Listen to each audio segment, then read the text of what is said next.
Make sure you stay tuned to the end. We'll talk about 2 common mistakes people make that can cost you thousands of dollars.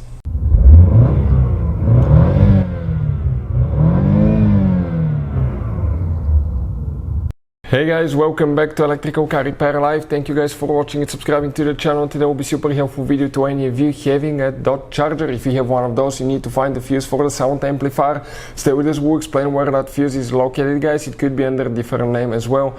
We will explain why it's super important to test fuses so you don't waste your time and money. Number 2, common mistakes people make when replacing a fuse or relay that can cost you thousands of dollars, guys. And also we'll explain where to buy cheap fuses. All that will be covered in this video today. Before we start, let me just tell you a little bit about us, guys. Every single car we get here at the garage, we try to make at least 200 to 300 free repair videos. Why we do that? Because our mission at the shop is to save you as much money as we can. All we need in return, please subscribe to the channel, like the video, that way we can keep making these free videos. And if you guys want to buy any parts, tools for your Dodge or any vehicle, you want to get them at a good price, quick shipping, check out the link in the description of the video below. That's where we get all our tools and supplies from. So let's continue now. So, what do we have specifically here? V6, but even if you have a V8, guys, dot charger, it will work the same. Most people naturally will think that the fuse is in that fuse box that's really to access under the hood, but it's not there, it's in a different place. If you have problems with the sound amplifier, even if you replace the fuse and stuff like that, sometimes on these new vehicles, guys, you might need to use a tool that can reset and delete codes from the computer systems. And some of these cars, guys, may have, like this BMW, up to 60 different computers, so you need a scanner like that.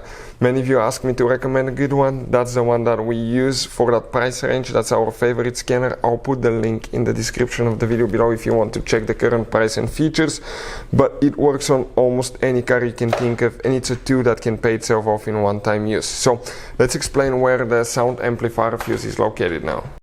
So you will need to open the trunk on your dot charger. You will lift up the cargo cover here, and right underneath you will find the spare tire and the car battery.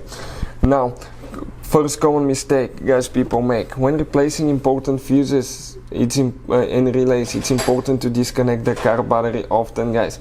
Otherwise you can cause damage to the electrical systems. Also, it's super important on these new cars which battery terminal you disconnect and reconnect first. If you do it the wrong way, you can burn modules, computers, electronics. How we know that? We did it, guys, ourselves on one Mercedes C-Class C320. We burned the airbag module, and that cost us, guys, $2,000. So always check it out. Okay, check out the video which battery terminal to disconnect first. Right here we come, and we're going to press here and pull this one up, go like that, and you can see, guys, over here that's where the fuses are located. Why it's super important to test fuses? Because sometimes the fuses may look perfectly fine. Looking at it, you may think you have a good fuse, but it's actually bad.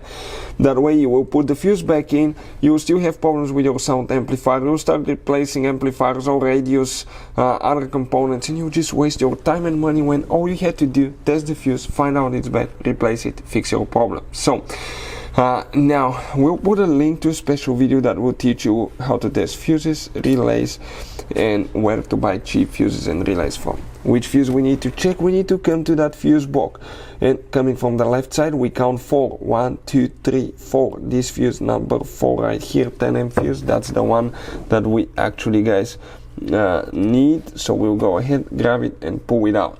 If you need to buy replacement fuses, those are hard to find, and we share a link where you can get them for a good price. Check out the description of the video below. Push the new one in. Do not forget to close your cover. Make sure it's situated good and you're ready to go. Hopefully the video will be helpful. Thank you for watching, and see you guys next time.